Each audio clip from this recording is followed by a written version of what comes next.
réunis en Assemblée générale le samedi 12 octobre 2024 à Kinshasa, les enseignants ont procédé à l'évaluation de la grève qui paralyse les écoles depuis le 2 septembre 2024.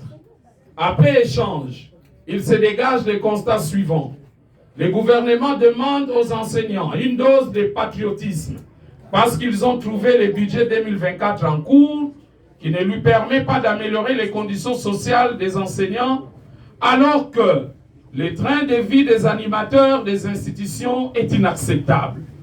Pour le gouvernement, le seul cadre de dialogue social est celui de Bibois, qui a accordé aux enseignants 50 000 francs congolais pour 2024 et 50 000 francs congolais pour 2025, alors que ce cadre n'a pas atteint ses objectifs.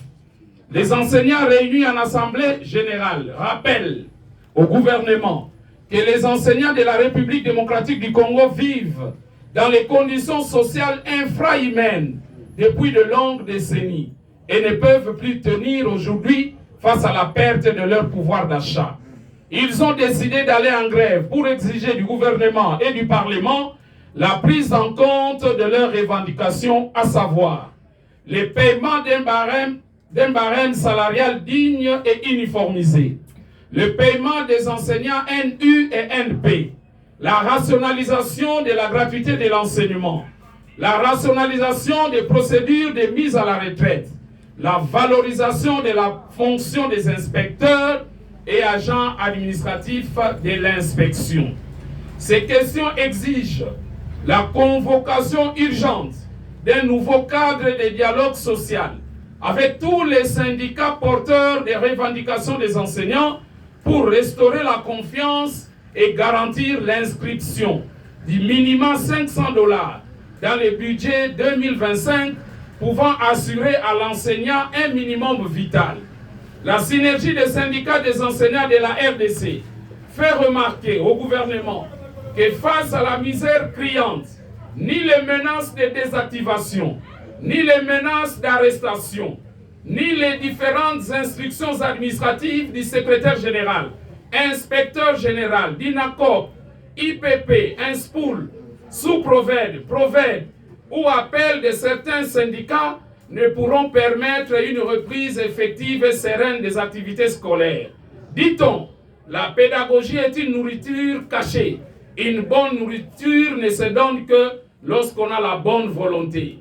La synergie des syndicats des enseignants dénonce par ailleurs le sabotage de la gratuité de l'enseignement par certaines écoles primaires catholiques et exige par la synergie des syndicats des enseignants dénonce par ailleurs le sabotage de la gratuité de l'enseignement par certaines écoles primaires catholiques et qui exige par des accords illicites la prise en charge des enseignants par les parents et invite le gouvernement et la coordination de ces écoles à décourager ces pratiques. En attendant la convocation pressante des travaux sur la politique salariale, la synergie des syndicats des enseignants de la RDC sur mandat des enseignants réunis à l'Assemblée générale décide la poursuite de la grève dans le secteur de l'éducation nationale. Elle invite les parents à garder les enfants à la maison pour leur sécurité.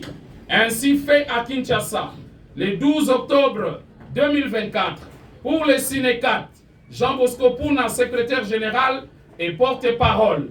Pour la force agissante, Jean Tunda, secrétaire général et porte-parole adjoint. Pour les COFEVID, Félicité Ntanga, présidente. Pour la centrale congolaise du travail, Modeste Kayombo Rachidi, secrétaire général. Pour les CIPECO, Makabu Lufuta Ignace, président. Pour les CIADEC, Angèle Payenzo, présidente. Je vous remercie.